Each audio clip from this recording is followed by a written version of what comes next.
नमस्कार, मैं हूं मनोज माना। स्वागत है आपका हमारी खास पेशकश चुनावी अखाड़ा में। इन दिनों सियासत का यह अखाड़ा घमासान का सबब बना हुआ है। मौसम के तल्ख तेवरों के साथ ही सियासी पारा भी लगातार चढ़ता जा रहा है। फिलहाल आज हम आपके लिए लाए हैं अलग अलग लोकसभा सीटों की ताजा और गर्मा गर्म चुनावी चर्चा। इस कार्यक्रम में हम बात करेंगे चुनावी रणनीतियों, राजनीतिक दलों की चुनौतियों और आम जनता जनार्दन की अपने नेताओं से उम्मीदों की। तो देखिए हमारा खास कार्यक्रम चुनावी अखाड़ा।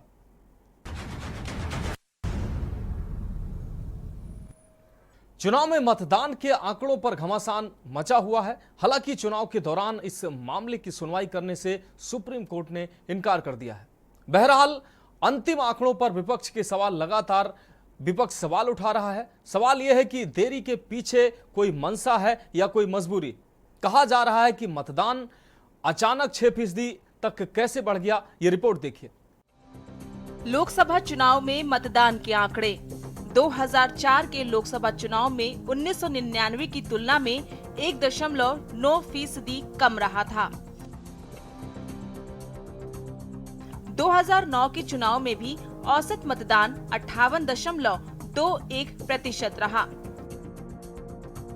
यूपीए 2 फिर सत्ता में लौटा। 2014 में वोटिंग ट्रेंड में गियर बदला। अगले 2 लोकसभा चुनाव में यह 8 से 10% तक बढ़ा। मोदी के नेतृत्व में भाजपा सत्ता में रही। पहले चरण के जो आंकड़े शुरू में बताए गए थे, उसमें 6% से ज्यादा का अंतर है। ये आंकड़े 2019 के चुनाव के पहले 2 चरणों के औसत आंकड़ों के आसपास ही है। ऐसा लगता है कि इस देश के जर्रे जर्रे में सियासत समा गई है। चुनाव कार्यक्रम, चुनाव प्रक्रिया, चुनाव नतीजे के साथ साथ चरणवार मतदान के अंतिम आंकड़े जारी करने पर सियासी घमासान मचा है। शायद ये पूरा चुनाव ही शक सुबहों की सुरंग से होकर गुजर रहा है। विपक्ष की हर बात में खोट दिख रही है तो सत्ता पक्ष सब कुछ स्वाभाविक मानकर मुग्ध है। विपक्ष को शक है कि चुनाव आयोग ने ये आंकड़े जानबूझकर देरी से जारी किए, खासकर 19 अप्रैल को पहले चरण के मतदान के 11 दिन बाद। इसके पीछे कहीं कोई खेला तो नहीं, जबकि चुनाव आयोग का कहना है कि समूचे आंकड़े कंपाइल करने में वक्त लगता है, इसलिए अंतिम आंकड़े जारी करने में कुछ देरी हुई। यहाँ बात केवल अंतिम आंकड़ों की नहीं है।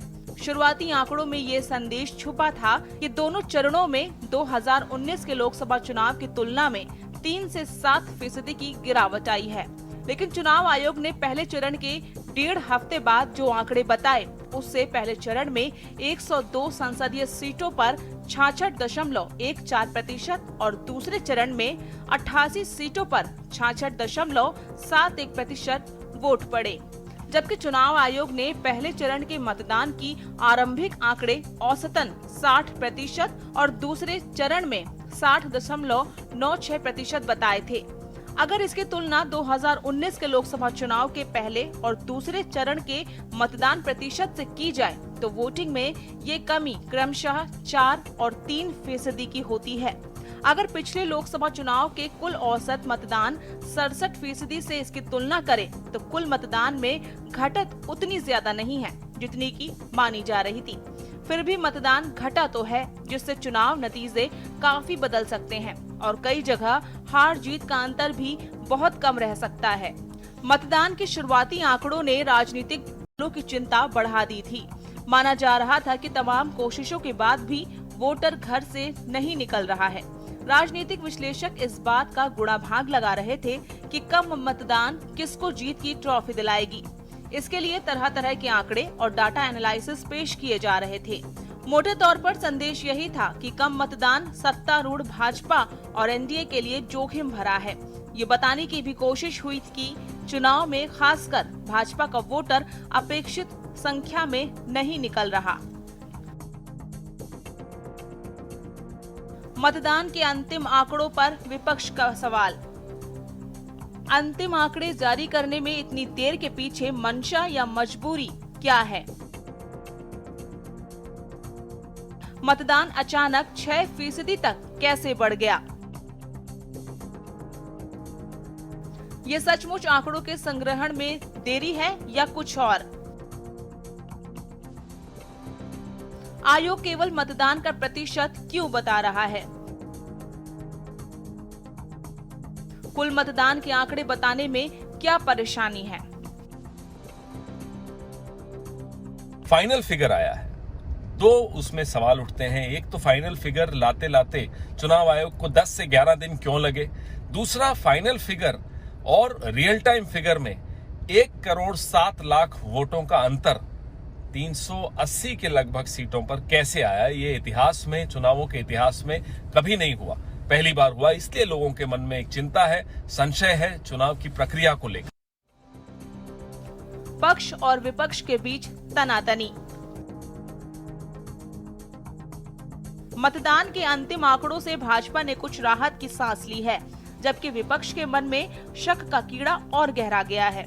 बता दें कि विपक्ष ने चुनाव आयोग की विश्वसनीयता पर सवालिया निशान लगाते हुए दो प्रश्न उठाए हैं। पहला ये कि अंतिम आंकड़े जारी करने में इतनी देरी के पीछे मंशा या मजबूरी क्या है।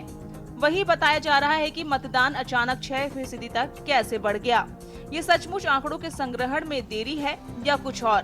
तीसरा ये कि आयोग केवल मतदान का प्रतिशत क्यों बता रहा है, कुल मतदान के आंकड़े बताने में उसे क्या परेशानी है। चुनाव आयोग की कार्य क्षमता पर सवाल। आंकड़े जारी करने में यकीनन देरी हुई है, क्योंकि पहले के चुनाव में किसी भी चरण के अंतिम आंकड़े आमतौर पर 3 दिन के अंदर मिल जाते थे।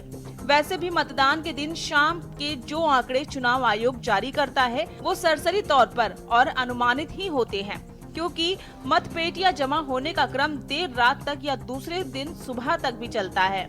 उन सभी के मतदान के वास्तविक आंकड़ों की पुष्टि कर उनको कंपाइल करने में वक्त लगता है। लेकिन उंगली आयोग की मंशा पर उठ रही है। कांग्रेस ने कहा है कि लोकसभा चुनाव मतदान अंतिम आंकड़े की जानकारी देने में अस्वीकार्य है। विपक्ष का कहना है कि ये बहुत परेशान करने वाला है, इससे नतीजों में गड़बड़ी का गंभीर शक पैदा होता है। ये भी कहना था कि जब तक वोटों का कुल आंकड़ा ना बताया जाए तब तक प्रतिशत बताने का कोई अर्थ ही नहीं है। मतदान डेटा पर डर दोनों तरफ। फिलहाल चुनाव आयोग से जुड़े लोगों का कहना है कि मतदान की पुष्ट चुनावी आंकड़े तक उपलब्ध होते हैं जब वोटिंग के अंत में फॉर्म 17C जमा किया जाता है। इसी फॉर्म में डाले गए वोटों की कुल संख्या होती है, तभी आयोग के अंतिम आंकड़े पता चलते हैं।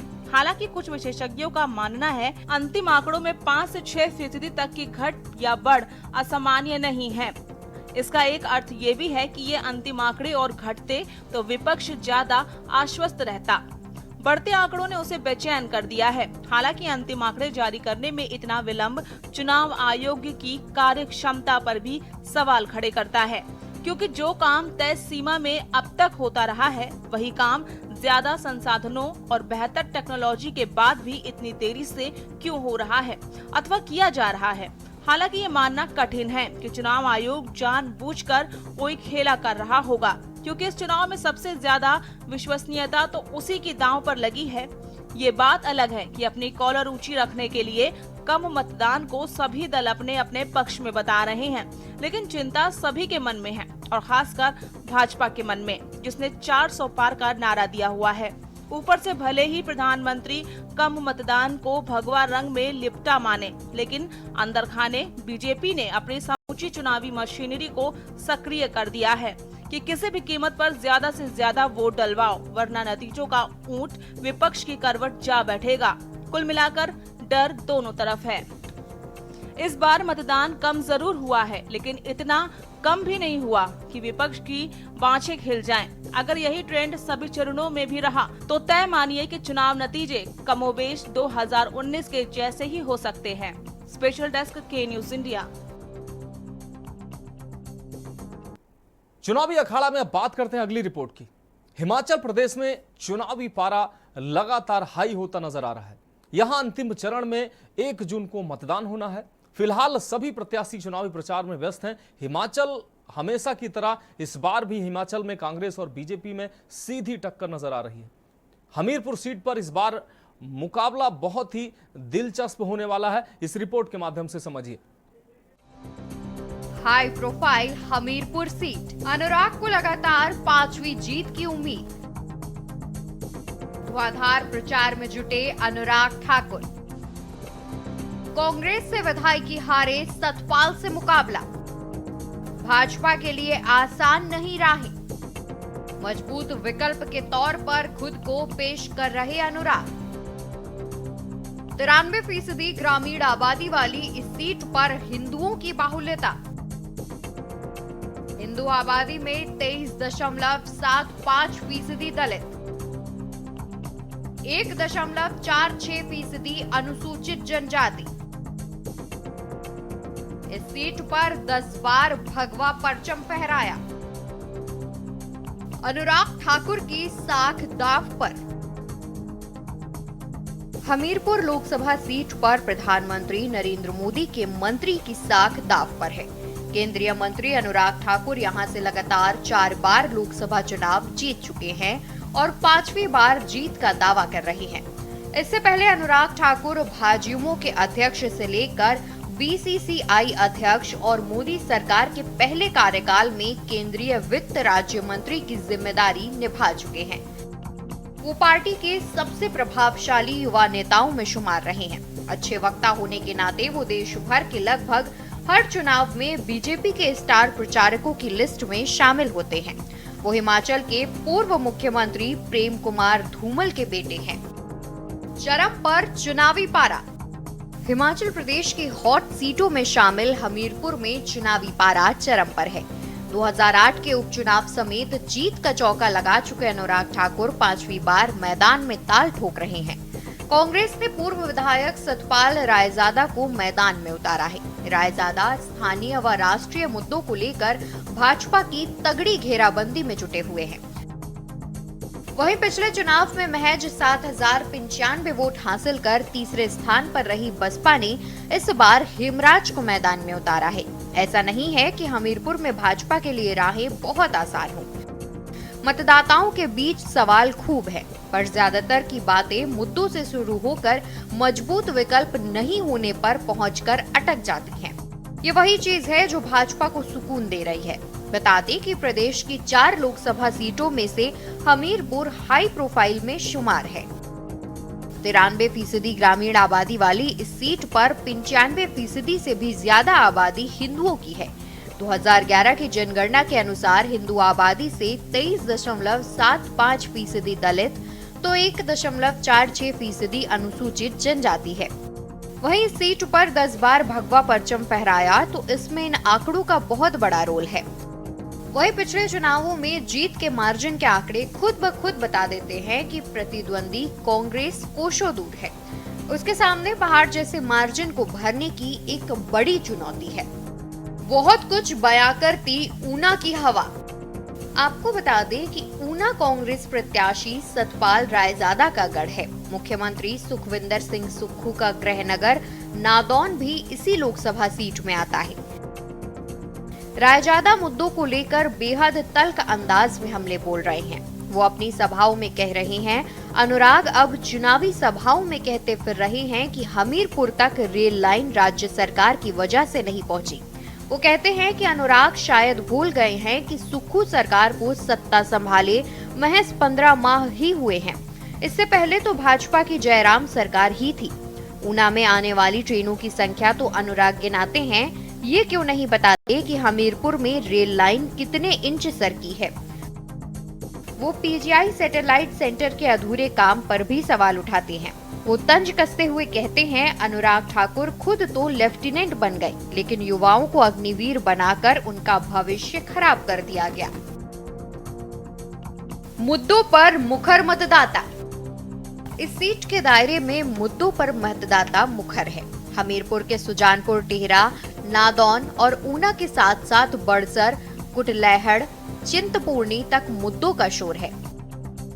यहाँ भाजपा विरोधी स्वर कम नहीं है, पर मोदी और अनुराग ठाकुर की छवि को लेकर भी उतनी ही चर्चाएं हैं। ऊना के लोगों को नाराजगी इस बात की है कि विधानसभा उपचुनाव का बोझ जनता पर डाला गया। वे भाजपा को घर तोड़ने वाला बताते हैं।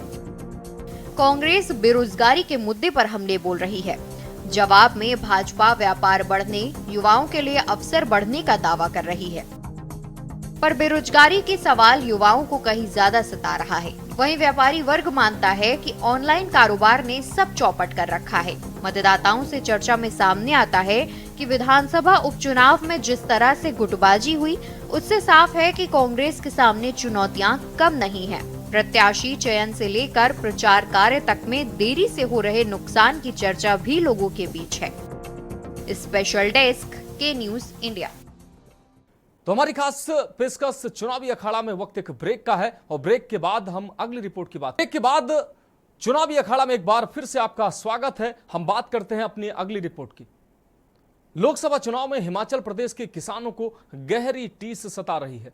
किसानों को नेताओं से मदद की आस है। वो खेती में मदद के लिए लगातार गुहार भी लगा रहे हैं। आपको बता दें कि शिकायतों पर ध्यान न देने से वो आहत भी नजर आ रहे हैं और शिकायतों को मुद्दा बनाने पर जोर भी दे रहे हैं। ये रिपोर्ट देखिए।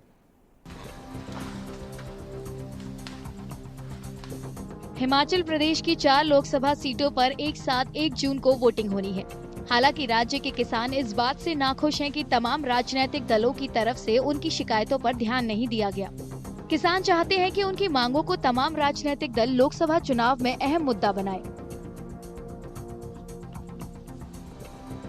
तो इस चुनाव के मौके पर मैं सरकारों से, चाहे प्रदेश सरकार है चाहे वो केंद्र की सरकार है, उनसे हमारा बागवानों की तरफ से, कृषकों की तरफ से निवेदन रहेगा कि जो स्कीमें इस एग्रीकल्चर के लिए, खेतीबाड़ी के लिए सरकार ने अनाउंस की हुई है, उसके लिए समय के ऊपर जो है वो बजट का प्रावधान भी करें, ताकि किसान जो है उसका समय के ऊपर फायदा ले सकें। बाकी जहां तक उपज की बात है, उपज भी आज की तिथि में दुनिया भर की जो है बीमारियां लग गई है, पेस्टिसाइड जो है वो बहुत महंगे हो गए हुए हैं, वो भी एक किस्म का किसानों की पहुंच से दूर होते जा रहे हैं। किसानों का कहना है कि खेती करना फायदेमंद नहीं रहा। उनकी मांग है कि राज्य और केंद्र सरकार को किसानों की मदद के लिए आगे आना चाहिए, ताकि उनकी उपज बेहतर हो और पैदावार की अच्छी रकम मिले। किसानों के भी मुद्दे हैं कि किसान जब अपनी फसल तैयार करता है तो अगर तो फसल खराब हो जाती है तो रेट बढ़ जाते हैं, पर अगर फसल ठीक होती है तो फिर जो है तो किसानों को उसका उचित मूल्य नहीं मिलता, उनकी जो लागत है वो भी पूरी नहीं होती। जब फसल कम होती है, रेट बढ़ते हैं, तो तब तो सरकार मार्केट में इंटरवीन करती है। प्राइस के बारे इसके प्राइस काफ़ी अच्छे प्राइस मिल जाते हैं, कई बारी काफ़ी डाउन भी प्राइस चल जाते हैं। तो उस टाइम अगर कुछ ऐसा हो सके, उसका कुछ भी प्रोसेसिंग यूनिट के लिए कुछ यूज हो सके, ताकि हमारे बहुत ही कॉस्ट ऑफ प्रोडक्शन के बराबर भी कई बार प्राइस डाउन हो जाते हैं, उतना डाउन ना हो पाए, इसके लिए प्रोसेसिंग यूनिट या कुछ इस तरह का चेक हो सके भी, ताकि मिनिमम इतने का प्राइस मिले। इस तरह की पॉलिसी अगर सरकार बनाए तो हमारे लिए बहुत फायदेमंद रहेगी। हिमाचल प्रदेश की सभी 4 लोकसभा सीटों पर 7वें और आखिरी दौर में वोट डाले जाएंगे। चुनाव के नतीजे का ऐलान 4 जून को होगा।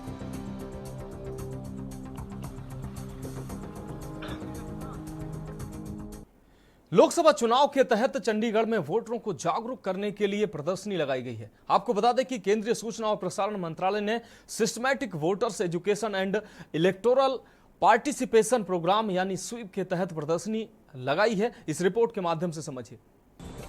केंद्रीय सूचना और प्रसारण मंत्रालय ने केंद्र शासित चंडीगढ़ के मुख्य चुनाव ऑफिस की मदद से चुनाव आयोग के systematic voters education and electoral participation programme यानी स्वीप के तहत प्रदर्शनी लगाई है।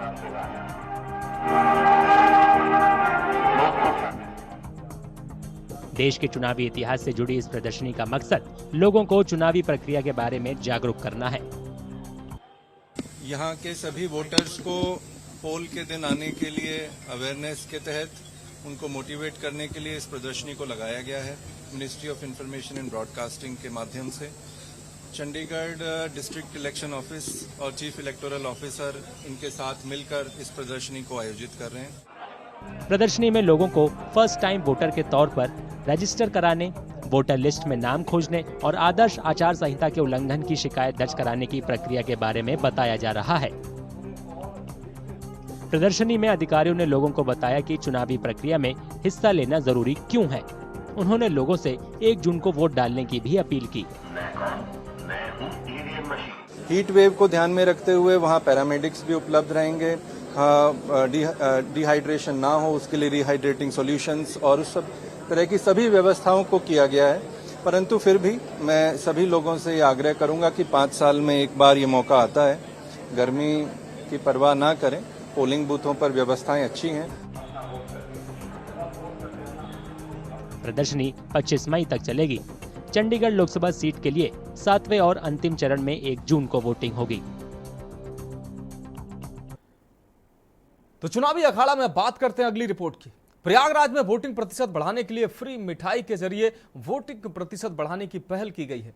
ये मिठाई वाले की स्कीम थी जिसमें स्याही लगी उंगली दिखाने पर वोटरों को फ्री मिठाई दी गई। ये रिपोर्ट देखिए। आम चुनाव के छठे चरण में उत्तर प्रदेश की इलाहाबाद लोकसभा सीट पर भी वोट डाले गए। वोटरों को उत्साहित करने के इरादे से मिठाई बेचने वाले रमेश केसरवानी ने एक नई तरकीब निकाली। हमारा उद्देश्य ये है कि अधिक से अधिक लोग वोट करने जाएं, जिससे सरकार चुनने में बहुत सहायता मिलती है। किस तरह की स्कीम दी है आपने लोगों को? लोगों को दी है कि आगे अपना वोट डालने का उंगली दिखाइए और रसमलाई फ्री में खाइए सभी के लिए। इससे क्या फायदा होगा? इससे फायदा ये होगा लोग जागरूक होंगे किसी भी तरह। ये एक अच्छी स्कीम है, अच्छी पहल है और इससे वोट प्रतिशत बढ़ने के पूरे चांसेस हैं। इसलिए कि लोग तो सुबह सुबह एक जोश आएगा कि चलें एक काम भी करके आएंगे, अपना ड्यूटी पूरी करके आएंगे, बदले में कुछ मिलेगा भी। तो ये बहुत अच्छी पहल है, इससे फ़ायदा मिलेगा वोट पड़ने में। अच्छी पहल है लोगों में जागरूकता पैदा करने के लिए, और इससे वोट प्रतिशत ज़रूर बढ़ेगा। लोग आएंगे, वोट डालेंगे, रसगुल्ला मिलेगा, उसके बाद उनको खाने को एक सेलिब्रेशन हो जाएगा। मतदाता को जागरूक करने के लिए कोई आगे आ रहा है और इतनी बड़ी लार्ज स्केल में कुछ ऐसा करा जा रहा है हमारे शहर में, जिससे कि मतदाता प्रतिशत बढ़े और लोग जागरूक हों अपने देश के लिए, अपने समाज के लिए, हर तरीके से। रमेश केसरवानी की इस कोशिश की वोटरों ने भी तारीफ की। आपको बता दें कि उत्तर प्रदेश में लोकसभा की कुल 80 सीटें हैं। 5वें चरण तक यूपी की 53 सीटों पर वोटिंग हो चुकी है। 6वें चरण में 14 सीटों पर वोट डाले गए। बाकी 13 सीटों पर 1 जून को वोट डाले जाएंगे। स्पेशल डेस्क के न्यूज इंडिया। तो हमारी खास पेशकश चुनावी अखाड़ा में आज के लिए मेरे साथ इतना ही। मुझे दीजिए इजाजत और आप देखते रहिए के न्यूज इंडिया।